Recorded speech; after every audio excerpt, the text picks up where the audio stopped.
I've got a bee in my bonnet. I don't know if the time is right now to be saying how I feel, but I feel something has to be said about the doom and gloom that exists. So I'll get rid of the bee in the bonnet and tell you. You get fed up with the news on all the time, and times are not that bad, particularly if you're old enough to remember World War II. Me, I've grown old, but I must admit I've never grown up.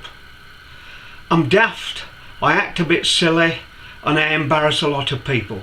But on the other hand, I get a lot of fun when I go shopping with Georgina, my wife, in her wheelchair.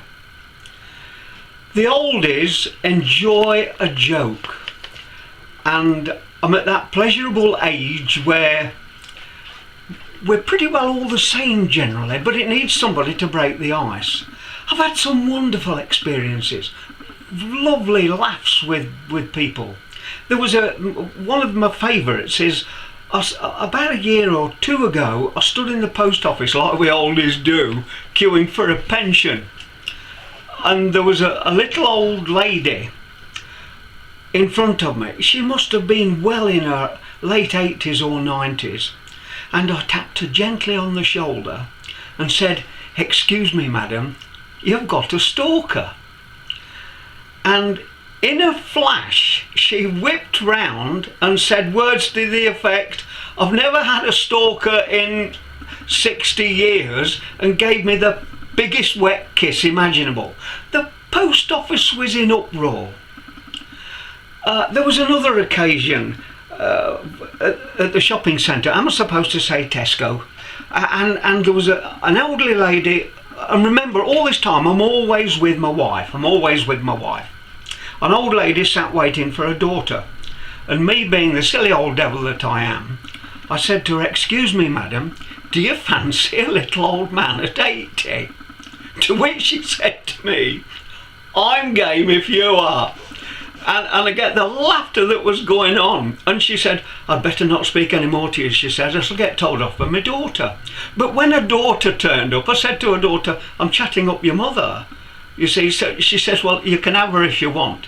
But do you see what I mean? And these occasions are going off all the time, and I'm going off in a similar fashion, but to different people, thank heavens, all the time. There was an experience when I was out with my daughter on one occasion, and approaching us was an elderly lady with her daughter, and the lady was pushing a Zimmer frame. And she said, and as she walked towards us, I said to her smilingly, "You'll be all right for Saturday, won't you?" And so she looked at me a little blank, and Saturday? I said, "Yes, you and I are paired up in Strictly Come Dancing."